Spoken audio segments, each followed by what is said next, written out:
Irmãos, a natureza de Deus, ela é, por si, abençoadora. Deus, ele abençoa a todas as pessoas que se aproximam dele. É parte da natureza de Deus abençoar aqueles que lhe obedecem. Lá em Juízes, capítulo 10, verso 14 a 16, tem um texto que diz assim: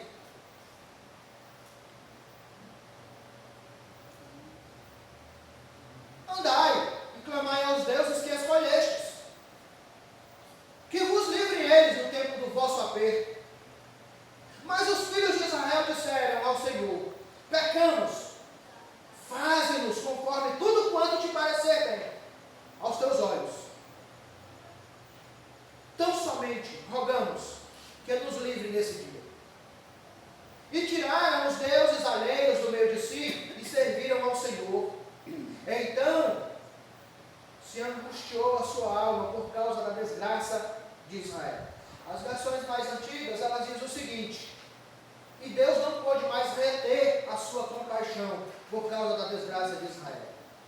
Então esse texto nos mostra que a natureza de Deus, ela é abençoadora. O problema é que as pessoas querem Deus, mas não querem estar na presença de Deus. As pessoas querem as bênçãos de Deus, mas elas não querem fazer o que Deus diz. Elas não querem fazer o que Deus manda. E nesse texto que nós lemos, em 2 Samuel, nós podemos perceber algumas coisas muito interessantes para a minha vida e para a sua vida, no que se refere a estar na presença de Deus, e no que se refere a ser abençoado por Deus. Primeira coisa, a abençoadora presença de Deus acontece quando deixamos Deus ser Deus. Que essa é uma dificuldade que nós temos. Nós temos uma extrema dificuldade de deixar Deus ser Deus. Nós fazemos tudo errado. Nós realizamos tudo errado. E aí quando Deus age, nós não gostamos do que Deus fez, do que Deus realizou. O texto diz que desgostou-se Davi, porque o Senhor havia aberto brecha em usar. Davi ficou desagradado com Deus por causa da ação de Deus.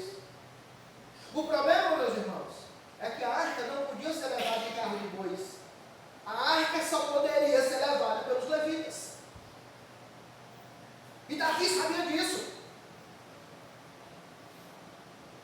Nós queremos fazer as coisas do nosso jeito, nós queremos fazer as coisas da nossa maneira, mas nós exigimos que Deus venha e nos abençoe. Fazemos tudo ao contrário do que Deus manda. Deus nos manda fazer de determinada forma e nós fazemos ao nosso modo, ao nosso jeito, e queremos que Deus nos abençoe. Deus só é Deus para mim quando eu estou sendo abençoado, quando eu estou bem, quando eu estou com saúde. Aí quando a mão de Deus vem e pesa sobre nossas vidas, por conta da nossa desobediência, por conta de nós não obedecermos a Deus, nós ficamos desgostosos com Deus. Nós não queremos, nós achamos ruins. Todos nós sabemos, irmãos, os nossos pecados. Todos nós conhecemos as nossas falhas. Todos nós sabemos por que Deus não ouve as nossas orações. Todos nós sabemos por que a gente pede e Deus não responde. Se você fizer um exame de consciência, você vai saber o porquê. Nós agimos contra Deus e não queremos colher os frutos. Nós agimos da nossa maneira e não queremos receber punição alguma. Lá em Gênesis 4, capítulo 6 e 7, quando Caim estava furioso com Abel, por causa do seu coração, não estava na presença de Deus, ele levou a sua oferta, ele levou o seu sacrifício. O problema não era a oferta, o problema era Caim, porque a Bíblia diz que Deus se agradou de Abel e de sua oferta, ao passo que de Caim e de sua oferta não se agradou. O Senhor disse a Caim: por que tirastes? E por que decaiu o teu semblante?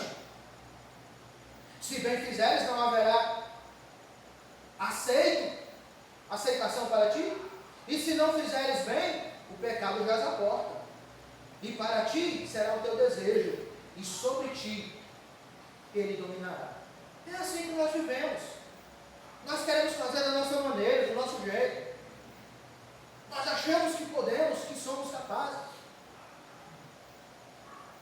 O ano era 2009, porque tem pessoas que não gostam, eles não aceitam a ação de Deus. Deus tem que agir da sua maneira.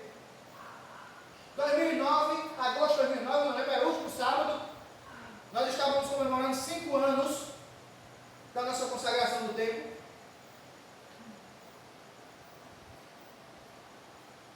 Nossa igreja estava bem organizadinha, a gente tinha um grupo de louvor bem arrumadinho, os meninos tocando bem. Nós tínhamos recebido uma doação, o irmão Humberto tinha dado aquela bateria cinza, prateada.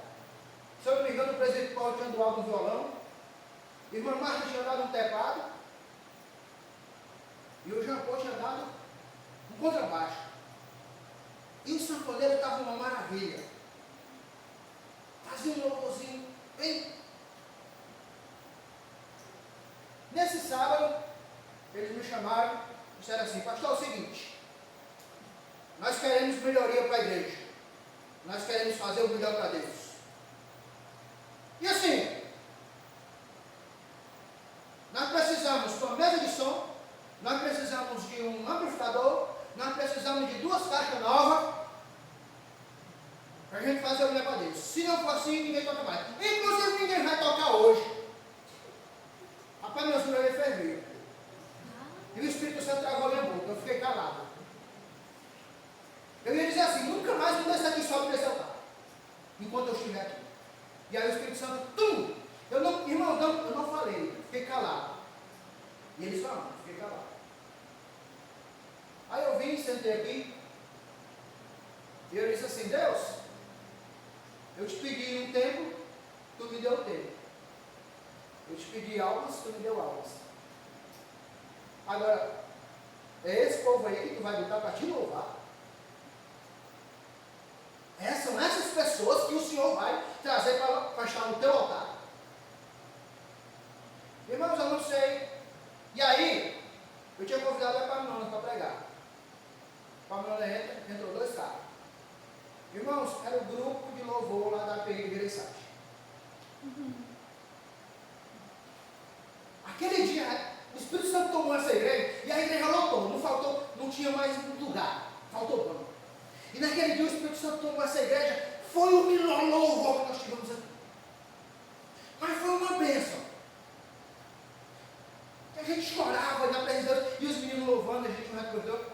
E os 4 fantásticos ficaram lá fora, com raiva, porque Deus estava agindo. A cara Deus estava com raiva da ação de Deus. Os 4 fantásticos lá fora. Quarta-feira, de terça para quarta, se eu não me engano, entraram na igreja.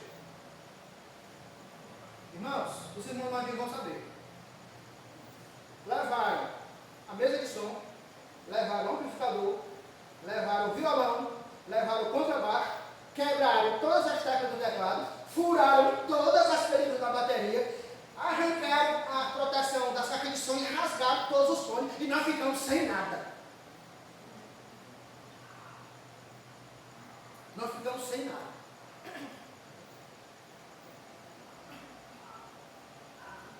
E aí Deus começou a agir. Um se tornou abominável aos olhos de Deus, o outro está desviado, o outro se autodenominou missionário, me enganando o povo por aí, e tem um que está na moinha de Deus. Está na moinha de Deus, Deus está moendo. Não brinque com Deus! Não brinque com Deus em nome de Jesus! Porque quando Deus age, Ele não quer saber. Ele age e Ele pune. O Zá estava cheio de boa intenção. Tocou na arca, Deus puniu. Ele não tinha permissão para tocar na arca. Quando Deus pune, meu irmão, Ele visa o nosso arrependimento, Ele visa a nossa mudança, Ele visa a nossa transformação. Davi rejeitou a presença de Deus. Quando aconteceu o fato, ele diz, e não quis Davi retirar para si a arca do Senhor. A arca de Deus continha a presença de Deus. Davi rejeitou, ele não quis. Não, manda para casa daquele cidadão lá. Manda para casa de alguém. Ele não quis. E aí, meu irmão, a gente vive nessa ideia da gente não quer. Não, porque eu não quero. Porque eu não quero que você deseje. Não, porque eu não quero dizimar. Meu amigo, se agarra com o seu devorador, é problema seu. Se você não quer a bênção de Deus, eu quero. Não porque eu não quero fazer. Não porque eu não quero realizar. A pessoa recebe o privilégio de estar no altar de Deus louvando ao Senhor e ele diz, eu não quero. Irmãos, louvar o Senhor aqui não é fardo, é privilégio. Trazer uma mensagem não é fardo, é privilégio. Estar na casa de Deus não é fardo, é privilégio. Você tem o privilégio de estar na presença de Deus, mas você diz, eu não quero. Você tem o privilégio de ser chamado para ser ministro de Deus, e você diz, eu não quero. Você tem o privilégio de ser chamado para ser presbítero, de ser chamado para ser pastor, de ser chamado para ser diácono, de ser chamado para ser líder de célula, e você diz, eu não quero. Irmãos, em nome de Jesus, se você quer a bênção de Deus, queira a presença de Deus. Queira a presença do Todo-Poderoso. Samuel, capítulo 15, verso 23. Saul desobedeceu a Deus. E aí quando Samuel chega e diz, porque o pecado de rebelião é como o pecado de feitiçaria. E o porfiar é como iniquidade e idolatria. Porquanto tu rejeitaste a palavra do Senhor, Ele também te rejeitou a ti, para que não sejas rei. O cara era um pobre, miserável, foi chamado para ser rei de Israel. E a única coisa que ele tinha que fazer era obedecer a Deus. Foi o que ele fez? Ele jogou tudo fora. A única coisa que ele tinha que fazer para estabelecer o seu reinado era obedecer a Deus. E ele jogou fora. Jogou tudo fora. 1 Samuel 15, 28. Então Samuel lhe disse, o Senhor tem rasgado de ti hoje o reino de Israel, e tem dado ao teu próximo que é melhor do que tu. Tu está se achando bichão? Deus vai levantar um Obed-Edom. Tu está achando que tu é o indispensável?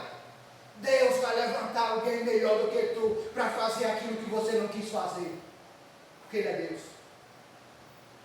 Deus vai levantar alguém no seu lugar. Se você desprezar o privilégio que Deus tem te dado. Se você desprezar o privilégio que Deus tem te concedido.